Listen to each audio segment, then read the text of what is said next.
Right ఇక breaking news చూస్తున్నాం. తీవ్ర ఆర్థిక సంక్షోభంలో కూరుకుపోయిన పాకిస్తాన్ అంతర్జాతీయ ద్రవ్యనిధి ఒత్తిడిలో కీలక నిర్ణయం తీసుకుంది.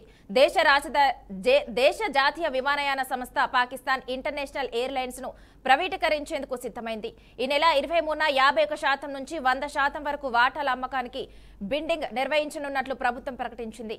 ఇక ఈ బిడ్డింగ్ ప్రక్రియను ప్రత్యక్ష ప్రసారం చేస్తామని కూడా ప్రధాని షహబాజ్ షరీఫ్ వెల్లడించారు. IMF నుంచి $7 బిలియన్ల ఆర్థిక ప్యాకేజీ పొందేందుకు PAI ప్రైవేటీకరణ ప్రధాన షరతుగా నిలిచింది. గత 2 దశాబ్దాలలో పాకిస్తాన్లో జరుగుతున్న అతిపెద్ద ప్రైవేటీకరణ ఇదేనని అధికారులు చెప్పారు. ఇక ఇదే అంశానికి సంబంధించి మరింత సమాచారాన్ని మా మేనేజింగ్ ఎడిటర్ చిదంబరం అందిస్తారు. చిదంబరం చెప్పండి. మనం చూస్తున్నాం కదా, కొంతకాలంగా పాకిస్తాన్ లో ఆర్థిక సంక్షోభం అన్నది ఎప్పటికప్పుడు పెరుగుతూనే వస్తుంది. అంతేకాకుండా ఆర్థిక సంక్షోభం నుంచి బయటపడాలి అంటే IMF తో నిధులు తీసుకోవడం తప్ప వేరే ఆప్షన్ లేని పరిస్థితుల్లోనే గతంలో కూడా మనం చూసాం. స్పెసిఫిక్ గా ఆపరేషన్ సింధూర్ టైంలో కూడా $7 బిలియన్ సంబంధించిన ఒక ఆర్థిక సాయాన్ని IMF నుంచి కోరుకోవడము, దానికి సంబంధించి దాన్ని ఓకే చేస్తూనే మరికొన్ని షరతులకు సంబంధించిన డిస్కషన్ కూడా చేసిన నేపథ్యంలో ఆ షరతుల్లో మొదటిది ఆర్థిక సరళీకరణ అనేది ఖచ్చితంగా అవసరం ఉంటుంది. అంతేకాకుండా ఏవైతే ప్రభుత్వ రంగ సంస్థలు ఉన్నాయో, ఏవైతే నష్టాల్లో ఉన్నాయో వాటన్నింటినీ కూడా వీలైనంత త్వరగా అక్కడి నుంచి దాని నుంచి బయటపడాల్సిన అవసరం ఉంది అనే నేపథ్యంలోనే ఈ IMF దానికి సంబంధించిన సూచన మేరకు, అలాగే ఒత్తిడి మేరకు ఇప్పటికే ప్రభుత్వం సంబంధించిన PI అంటే పాకిస్తాన్ ఇంటర్నేషనల్ ఎయిర్లైన్స్ ఏదైతే ఉందో దానికి సంబంధించి ప్రైవేటీకరణకు సంబంధించిన మొదటి అడుగు పెట్టిందని మనం చెప్పాలి. అందులో భాగంగానే ముఖ్యంగా డిసెంబర్ 4వ తారీఖున దీనికి సంబంధించి చెప్తున్న నేపథ్యంలో క్లియర్ గా డిసెంబర్ 23వ తారీఖున దీనికి సంబంధించిన బిడ్డింగ్ నిర్వహించేందుకు అవసరమైన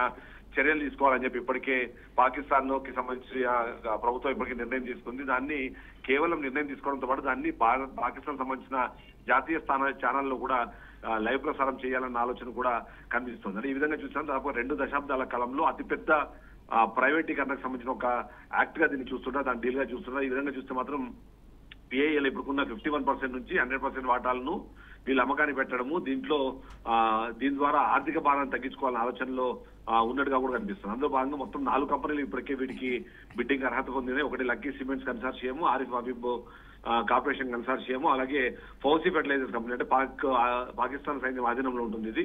అంతేకాకుండా ఎయిర్ బ్లూ లిమిటెడ్ అని 4 కంపెనీలు కూడా బిడ్డింగ్ కి అర్హత సాధించిన నేపథ్యంలో వీటిలో ఎవరో ఒకరు దాని హైయెస్ట్ బిడ్డర్ కి ఇవ్వాలన్న ఆలోచనలో ఉండడం కనిపిస్తుంది. అందులో ఈ మొత్తం ఘటన జరగడానికి కూడా మెయిన్ రీజన్ మనకి IMF సంబంధించిన ప్యాకేజీ అనేది మనకి మెయిన్ ఇంపార్టెంట్ ఆస్పెక్ట్ గా మనకు కనిపిస్తుంది. 2024లో IMF $7 బిలియన్ ఇవ్వడానికి ఒప్పుకుంది. దాదాపుగా 37 నెలలకు సంబంధించిన EFF ప్రోగ్రామ్ గా దీన్ని చెప్తున్నారు. ఇందులో మొదటి ట్రాన్సాక్షన్ కింద $1 బిలియన్ ఇప్పటికే $1.2 బిలియన్ డిసెంబర్ 8న విడుదల చేయడానికి సిద్ధంగా ఉన్న నేపథ్యంలో అయితే PIA పూర్తిగా ప్రైవేటీకరణ కాకపోతే ఇబ్బంది కలుగుతుంది. అంతేకాకుండా భవిష్యత్ డిస్బర్స్మెంట్ కూడా ఇది కీలకంగా మారిన నేపథ్యంలో ఈ నిర్ణయాన్ని తీసుకోవడం, దానికి సంబంధించిన ముందుకు వెళ్తున్న పరిస్థితులు అయితే కనిపిస్తుంది. సో ఈ PIAకి సంబంధించి కూడా కొన్ని కీలకమైన అంశాలు అంటే 2020లో నకిలీ లైసెన్సులకు సంబంధించిన స్కాండల్ బయటపడము, ఆ తర్వాత జరిగిన పరిణామాలు, అంతేకాకుండా 2024లో కూడా ఒకసారి ప్రయత్నానికి అంటే ఇదే ప్రైవేటీకరణకి ట్రై చేసి అప్పుడు ఎవరు బిడ్డర్లు ముందుకు రాకపోవడంతో కూడా